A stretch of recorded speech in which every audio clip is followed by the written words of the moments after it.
नमस्कार दोस्तों, स्वागत है आप सभी का आपके अपने चैनल द रिटेल इन्वेस्टर में।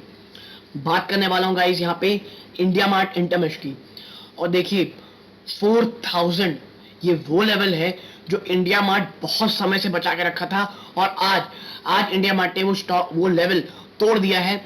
निवेशकों के बीच आप कह सकते हैं बहुत भयंकर पैनिक का माहौल है। और अगर आप इंडिया मार्ट का स्टॉक देखेंगे पिछले 6 महीनों में जितना ऊपरी स्तरों से गिरावट इसने दिखाई है, गिरने के बाद फिर उठा, फिर अब वापस इतनी भयंकर गिरावट, एक आप कह सकते हैं कि डाउन टर्न साइडवेज के थ्रू ये स्टॉक चल रहा है। कई निवेशकों कह सकते हैं कई बार लगता था कि यार गाड़ी छूट गई, क्योंकि ये जैसे ही 4000 पास आता था वापस से 4500 4600 यहां तक पहुंच जाता था, यानी शॉर्ट टर्म में 10 to 15% रिटर्न आराम से। अब जब बाजार में एक तरफा गिरावट हो रही है, Sensex Nifty 52 week low touch किए हुए हैं, ऐसे समय में आप कह लीजिए इंडिया मार्ट ने एक बहुत ही तगड़ा सपोर्ट अपना तोड़ दिया है। तो क्या ऐसे समय में इन स्टॉक में निवेश करना सही रहेगा या इन स्टॉक में से दूर रहना चाहिए? ये सवाल का जवाब आपको इसमें मिल जाएगा। और अगर नहीं भी है तो बहुत सारी चीजें क्लियर हो जाएंगी, क्योंकि बहुत ही अच्छा आर्टिकल मैं लेके आया हूं जिसमें आनंद राठी ने इसकी स्टॉक के ऊपर बहुत ही अच्छा डिटेल चर्चा की है और मोर देन 30% का अपसाइड रिटर्न दिया है। लेकिन कुछ चलिए चैलेंजेस भी हैं, क्या है आप सबको बताऊंगा। लेकिन आगे बढ़ने से पहले अगर आप चैनल में पहली बार आए हैं सब्सक्राइब का बटन दबा दें, वीडियो अच्छी लगती हो लाइक जरूर कीजिएगा।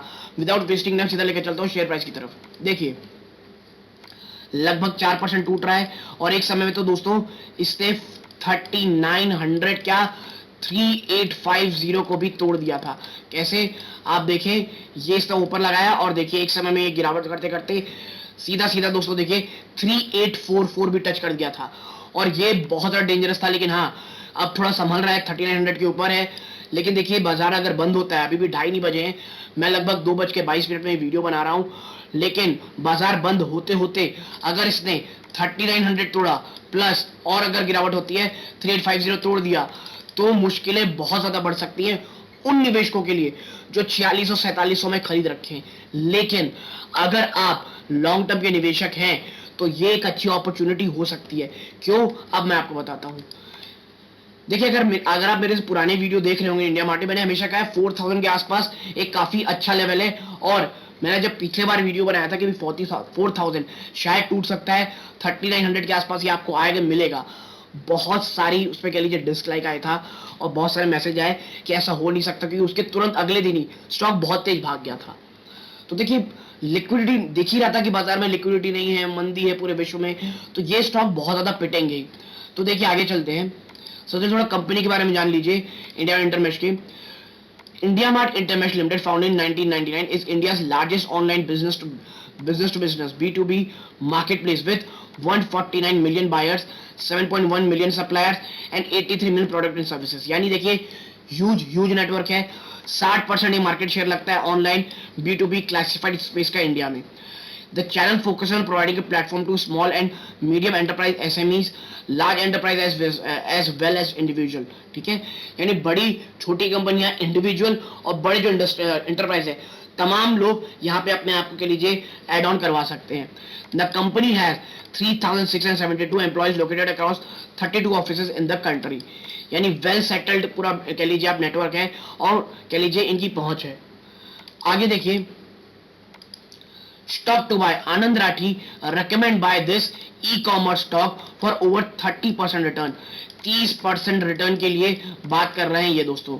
ठीक है, किसकी बात कर रहे हैं? इंडिया मार्ट इंटरमेश की। टारगेट कितना 5500 दिया जा रहा है और दोस्तों आपका और ज्यादा आप कह सकते हैं 40% के आसपास का रिटर्न अगर इन करंट मार्केट प्राइस अगर आप देखेंगे तो। देखिए प्रॉब्लम क्या है, near term muted margin as investments continue for growth ahead. जो नियर टर्म में मार्जिन है वो म्यूटेड रह सकते हैं। क्यों? लगातार स्टार्टअप्स में निवेश किया इंडिया मार्ट ने और ह्यूज निवेश किया है दोस्तों। कैसे आप देखिए, after adding approximately 13,000 paying suppliers in Q4 financial 2022, India mart has seen strong traction in subscriber addition and is guided to adding 8,000 to 9,000 paying suppliers a quarter in financial 23। ठीक है, यानी आप समझिए 13,000 पेइंग सप्लायर्स कह लीजिए आप इन्होंने add किया है फाइनेंशियल ईयर 22 के Q4 में और इसने एक स्ट्रॉन्ग ट्रैक्शन देखा है सब्सक्राइबर एडिशन में। यानी आप समझिए जो पेइंग सप्लायर्स हैं वो लगातार बढ़ रहे हैं, जो कि बहुत ज्यादा पॉजिटिव चीज है ना। And is guided to adding approximately 8 to 9,000 paying suppliers of water in financial 23, ठीक है। और अब ये कहा जा रहा है कि हम एडिशन 8 से 9,000 पेइंग सप्लायर्स क्वार्टर में ऐड करेंगे फाइनेंशियल 23 में। और अब देखिए पहले ये 5,000 से 6,000 थे, वो बढ़ के अब 8 से 9,000 हो गए। The churn rate has stabilized at pre-COVID levels like quarter 4 and financial 22. The next quarter, यानी जो पहला क्वार्टर फाइनेंशियल 23 होगा, will see high cost and margin will be impacted, then gradually improve. देखिए ये बहुत ही ज्यादा रियलिस्टिक लाइन है और मुझे ये बहुत अच्छी लग रही है कि इंडिया मार्ट का जो पहला क्वार्टर होने वाला है फाइनेंशियल 23 का जो रिजल्ट, उसमें जो कॉस्ट है वो बहुत ज्यादा हाई रहने वाली है और मार्जिन बहुत ज्यादा इंपैक्टेड, क्योंकि इन्वेस्टमेंट्स के कारण। देखिए according to the brokerage, the company ended financial 22 with 40.9% margins, 49% financial 21। तो देखिए जो फाइनेंशियल 21 में था 21 में 2021 में 49% मार्जिन थे, जो घट के फाइनेंशियल 22 में 40.9% हो गए थे। As it significantly expanded sales and the customer service team by 722। और ऐसा क्यों हुआ? क्योंकि उन्होंने अब जो कह लीजिए अपना जो एक्सपेंशन है, सेल्स एक्सपेंशन वो बढ़ाया। कस्टमर सर्विस की टीम लगभग 722 नहीं ऐड की सेकेंड हाफ में, और यही कारण है मार्जिन में आपको कंट्रैक्शन देखने मिला। Even outsource sale increase 41% year on year. जो आउटसोर्सिंग सेल थी वो 41% इंक्रीज हुई year on year. All these costs are recurring because as the company increases the number of paying suppliers, it will need more sales and servicing people. जिस तरह से आप अगर supplier बढ़ाओगे paying supplier, तो आपको पेमेंट करनी पड़ेगी किसको? सर्विसिंग पीपल को, सेल्स के पीपल को, और यही कारण है मार्जिन में कॉन्ट्रैक्शन आ रहा है। लेकिन सेल्स भी बहुत भयंकर बढ़ रही है दोस्तों। But as efficiency ramps up, we think margin should start recovering when to business operating leverage, ठीक है।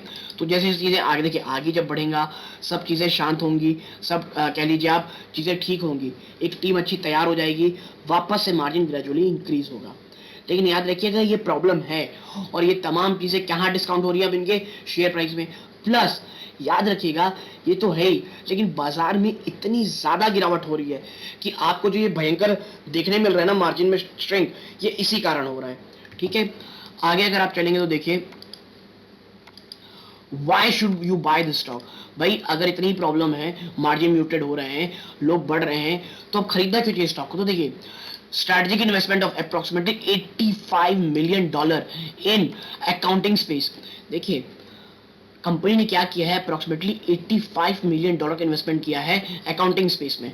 सिंस इट्स शेयर लिस्टिंग, ठीक है, जब से ये शेयर लिस्ट हुआ है, India mart has deployed approximately 9 billion rupees in over 10 to 12 investment in software startups of minority stake big buyouts. Of this 6.59 billion has been deployed in 4 companies. देखिए IndiaMART क्या करी ना, accounts में जो account making software हैं छोटे बड़े, उसमें छोटा स्टेक बड़ा स्टेक ले रही है और लगातार इन्वेस्ट कर रही है। और जब से वो लिस्ट हुई है तब से $85 मिलियन इन्वेस्टमेंट कर चुकी है। Now with these 4 investment in place, it has a portfolio of accounting products that cover the entire spectrum of business from micro to large। और लगातार इन्होंने जो इन्वेस्टमेंट किया है, अब जो माइक्रो से लेकर लार्ज स्पेक्ट्रम बिजनेस है, तमाम जगहों पे इसकी पकड़ हो गई है, इसकी पैठ हो गई दोस्तों। हर एक शेयर, चाहे वो मैक्रो बिजनेस हो और लार्ज बिजनेस हो, हर जगह के अकाउंटिंग में ये अपने अंडर स्टेक रखती है। The company plans to use cross selling opportunity to drive growth. Cross selling opportunity भी वो देख रही है बढ़ने के लिए। तो देखिए पोटेंशियल तो ह्यूज है, इसमें कोई डाउट नहीं है।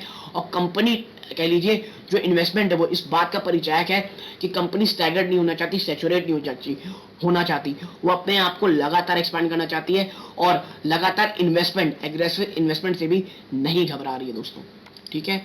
आगे देखिए आनंद राठी ने 5,500 का टारगेट दिया है। With the recent fall in the stock price, we find the valuation attractive and revisit the stock with the buying rating और target price of 5,500। ठीक है, देखिए 5,500 का ये टारगेट दे रहे हैं। आगे देखिए ये कह रहे हैं we maintain our positive stance based on greater assurance given growth in deferred revenue। ठीक है भाई, जो रेवेन्यू बढ़ रहा है 25% ईयर ऑन ईयर 2022 में, स्ट्रॉन्ग कैश कलेक्शन है इनके पास जो लगभग 32% की बढ़ोतरी दिखाते हैं year on year, gradual economic recovery leading to better business condition and health. ठीक है, और इनके पास देखिए $20 बिलियन का, $20 बिलियन रुपीस का इनके पास कैश रिजर्व है। और देखिए मैं हमेशा कहता हूँ जो कैश रिच कंपनीज होती है ना, अगर उनमें गिरावट हो, तो ये जो गिरावट है स्टॉक स्पेसिफिक नहीं है दोस्तों, पूरा का पूरा बाजार गिर रहा है। तो यहाँ पे SIP मोड में कुछ भी एग्रेसिव नहीं करना अभी अपन दोस्तों, बहुत स्मॉल चंक। अगर 10 खरीदे तो अभी एक ही खरीदे या 2 खरीद ले, एक साथ बड़ा इन्वेस्ट मत कीजिए। बाजार बहुत बहुत वीक हो चला है, लेकिन ये बाजार में ही अपॉर्चुनिटी मिलती है लॉन्ग टर्म निवेशकों को निवेश करने की। तो यदि ये छोटा सा एनालिसिस पसंद आया हो, प्लीज वीडियो को लाइक कीजिए, चैनल पहली बार है सब्सक्राइब कीजिएगा। यहाँ तक जुड़े रहने के लिए धन्यवाद। ये वीडियो का अंत है। जय हिंद दोस्तों।